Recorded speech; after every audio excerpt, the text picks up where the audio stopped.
أعوذ بالله من الشيطان الرجيم بسم الله الرحمن الرحيم الحمد لله رب العالمين الرحمن الرحيم مالك تاریخ اسلام کی اس سیریز میں ہم یہ نئی قسط لے کر آپ کے سامنے آئے ہیں، جس میں تاریخ اسلام کا وہ اہم واقعہ جو حضرت عبد المطلب کے دور میں گزرا ہے، جسے واقع فیل کے طور پر لوگ جانتے ہیں، اور قرآن میں بھی سورہ فیل اس واقعے کی طرف اشارہ کر رہی ہے۔ اسی سلسلے میں آپ حضرات کے سامنے یہ ویڈیو بنا کر پیش کر رہے ہیں تاکہ یہ واقعہ سامنے آ جائے اور یہ پتہ چل جائے کہ یہ واقعہ کتنی اہمیت رکھتا ہے۔ یہ واقعہ اس وقت کا ہے کہ جب یمن میں تبا ایک بادشاہ ہوا کرتا تھا، اور کچھ لوگوں نے اسے جا کے بتایا کہ خانہ کعبہ میں بہت زر و جواہر اور بہت سے چڑھاوے آتے ہیں، جس کی وجہ سے بہت سونا چاندی وہاں پر موجود ہے، اور آپ خانہ کعبہ پر حملہ کر کے اس سونے چاندی اور قیمتی جواہرات کو اپنے قبضے میں لے سکتے ہیں۔ جب تبا نے اپنے مشیروں سے اس بات کا ذکر کیا تو انہوں نے بتایا کہ نہیں، خانہ کعبہ کی بڑی اہمیت ہے، اور وہ ہمارے آباء و اجداد کا بنایا ہوا، حضرت ابراہیم علیہ السلام کا بنایا ہوا گھر ہے،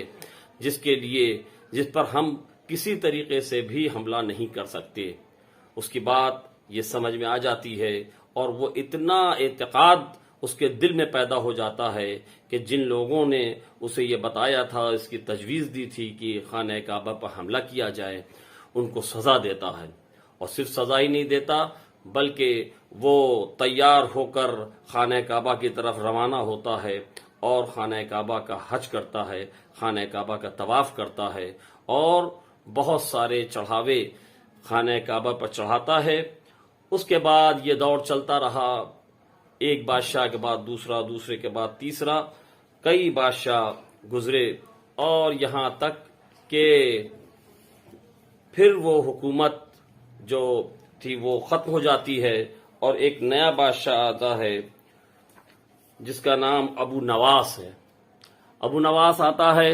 اور آنے کے بعد جو یہودی مذہب کا ماننے والا تھا، اور اس نے اپنی شمشیر کے بل پر لوگوں کو یہودی مذہب کو قبول کرنے پر مجبور کرنا شروع کر دیا۔ جب لوگوں نے اعتراض کیا تو ان کا قلاقمہ کر دیا اور لوگوں کو قتل کرنا شروع کر دیا۔ بس یہ بات دور قیصر روم کے پاس پہنچتی ہے کہ اس سے نجات حاصل کرنے کے لیے ہماری مدد کی جائے۔ قیصر روم نے بادشاہ حبشہ کو اس کے لیے مامور کیا کہ تم جا کر یمن میں ان عیسائیوں کی مدد کرو۔ حبشہ بڑھتا ہے، 70,000 فوج لے کر یمن پر حملہ کرنے کے لیے چلتا ہے۔ قیادت اس کی کرتا ہے اريات، اس کی قیادت کرتا ہے، اور اسی لشکر میں جس کی قیادت اريات کر رہا تھا، 70,000 کے لشکر میں ایک اور سردار تھا جس کا نام ابرہہ تھا۔ یمن کو فتح کیا جاتا ہے، لیکن اس کے بعد اريات اور ابرہہ میں بھی جنگ چھڑ جاتی ہے، اريات مارا جاتا ہے، اور ابرہہ پورے یمن پر اپنا قبضہ کر لیتا ہے۔ اب ابرہہ بادشاہ بن جاتا ہے، پورے یمن پر اس کا قبضہ ہے۔ اس نے صنعا میں ایک عالی شان گرجا گھر بنوایا، ایک عالی شان گرجا گھر، اور اسے یہ امید تھی کہ ایسی تعمیر اور جہاں پر کوئی تعمیر اس کے مقابلے میں ہے ہی نہیں، اس لیے وہ یہ چاہتا تھا کہ جو حج لوگ جا کر خانہ کعبہ میں کرتے ہیں، بجائے خانہ کعبہ کے اس گرجا گھر میں لوگ آئیں اور یہاں پر حج ہو۔ لیکن خانہ کعبہ کی مرکزیت اور اس کے قدامت کی وجہ سے لوگ اس طرف نہیں آ رہے تھے، اس گرجا گھر کی طرف نہیں آ رہے تھے، یعنی خانہ کعبہ اس کے اس منصوبے میں سد راہ بن رہا تھا۔ جب اس نے یہ دیکھا کہ جب تک خانہ کعبہ رہے گا لوگ اس گرجا گھر کی طرف آ کر حج نہیں کریں گے، پھر اس نے یہ طے کر لیا کہ خانہ کعبہ کو منہدم کر دیں گے۔ جب نہ خانہ کعبہ رہے گا نہ لوگ وہاں حج کرنے جائیں گے، بلکہ سب کے سب حج کرنے کے لیے اس گرجا گھر کی طرف آئیں گے۔ اس ارادے سے جب وہ بڑھتا ہے، ایک کثیر فوج لے کر خانہ کعبہ کو منہدم کرنے کے لیے وہ آگے بڑھتا ہے، راستے میں لوگوں نے، قبائلی لوگوں نے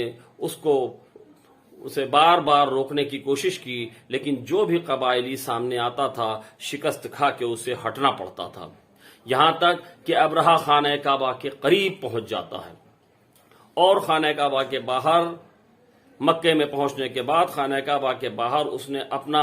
ڈیرا ڈال دیا، اپنا پڑاؤ ڈال دیا، اور اس کے لشکریوں نے وہاں کے آس پاس کے بھیڑ بکریوں، اونٹوں کو قید کر کے، اونٹوں کو پکڑ کر اپنے پاس لے آتے ہیں۔ ان اونٹوں میں، ان بھیڑ بکریوں میں جناب عبد المطلب کے بھی اونٹ اور بھیڑ بکریاں تھیں۔ ابرہہ نے جب یہ کہلوایا جناب عبد المطلب کے پاس کہ میرا ارادہ صرف خانہ کعبہ کو منہدم کرنے کا ہے اور تم لوگوں سے میری کوئی غرض نہیں ہے، اس لیے اگر تم لوگ سد راہ نہ بنو تو صرف ہم خانہ کعبہ کو منہدم کریں گے اور تم لوگوں کا کچھ بھی بال باقا نہیں ہوگا۔ جناب عبد المطلب نے کہا کہ ہمارے یہاں نہ تو فوج ہے، کیونکہ وہ وقت ایسا تھا کہ خانہ کعبہ کے پاس یعنی کعبے میں کوئی فوج نہیں تھی، مکے میں کوئی فوج نہیں تھی جو ابرہہ کے اس عظیم لشکر کے خلاف کھڑی ہو سکے۔ جناب عبد المطلب نے کہا کہ ٹھیک ہے، خانہ کعبہ جو ہے وہ جس کا مکان ہے، جس کا گھر ہے، وہ اس کی حفاظت کرے گا۔ جب یہ بات اسے پتہ چلی اور اس کے بعد جناب عبد المطلب سے جب منہ در منہ بات ہوتی ہے، جناب عبد المطلب جب اس کے پاس جاتے ہیں اور منہ در منہ بات ہوتی ہے تو ان سے ملنے کے لیے وہ نکلتا ہے اور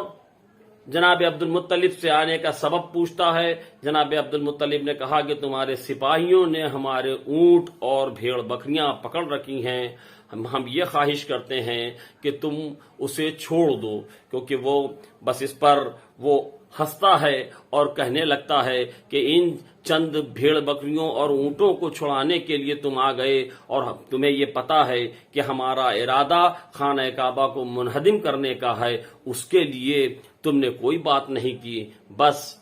جناب عبد المطلب کا کیا جواب ہوتا ہے، کتنا اہم جواب دیتے ہیں، کتنی خوبصورتی سے جواب دیتے ہیں، اور یہ ایسا جواب جو تاریخ میں رقم ہو گیا، اور ایسا جواب وہی دے سکتا ہے جو اپنے دل کی آنکھوں سے خدا کے منصوبوں کو دیکھ رہا ہوتا ہے، کیونکہ جو یہ جواب جناب عبد المطلب دیتے ہیں ایسا وزنی جواب تھا کہ ہفت آسمان بھی اسے نہیں اٹھا سکتا تھا۔ وہ جواب کیا دیتے ہیں کہ بھیڑ بکریاں جس کے مالک میں خود ہوں، میں اسے چھڑانے کے لیے آیا ہوں، کیونکہ ان اونٹوں کا مالک میں ہوں اور خانہ کعبہ کا مالک کوئی اور ہے۔ خانہ کعبہ جس کا گھر ہے وہ اپنے گھر کی حفاظت خود کر لے گا۔ جب یہ وہی انسان یہ بات کر سکتا ہے جس کا اعتقاد، جس کا محکم اعتقاد خدا پر ہوگا، جو اپنے دل کی آنکھوں سے خدا کے منصوبوں کو دیکھ رہا ہوگا۔ اور ابرہہ نے دیکھا، ان کے کہنے کے باوجود ابرہہ باز نہیں آتا ہے اور اس نے ارادہ کر لیا کہ ہم خانہ کعبہ کو منہدم کریں گے، اور اسی غرض سے وہ آگے فوج لے کر بڑھتا ہے۔ اس بیچ جناب عبد المطلب آتے ہیں اور تمام لوگوں سے، وہاں کے باشندوں سے کہتے ہیں کہ سب لوگ اپنے سامان لے کر کے پہاڑوں میں اور دروں میں اور گھاٹیوں میں چھپ جاؤ، اور اس کے بعد وہ چند اپنے خاص لوگوں کو لے کر خانہ کعبہ کے پاس جاتے ہیں، خانہ کعبہ کی زنجیر کو پکڑ کر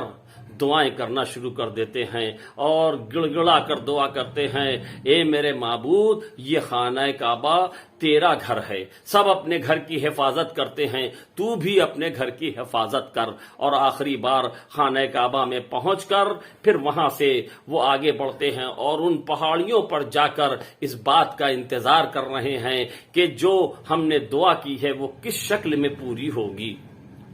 اور ادھر اب رہا بڑھتا ہے خانہ کعبہ کو مصمم ارادے کے ساتھ کہ خانہ کعبہ کو منہدم کر دیں گے، لیکن خدا کا کرنا ہوتا ہے کہ جب وہ بڑے بڑے ہاتھیوں کے ساتھ خانہ کعبہ کو ڈھانے کے لیے بڑھتا ہے، ادھر چھوٹی چھوٹی ابابیلوں کا لشکر جن کے چونچوں میں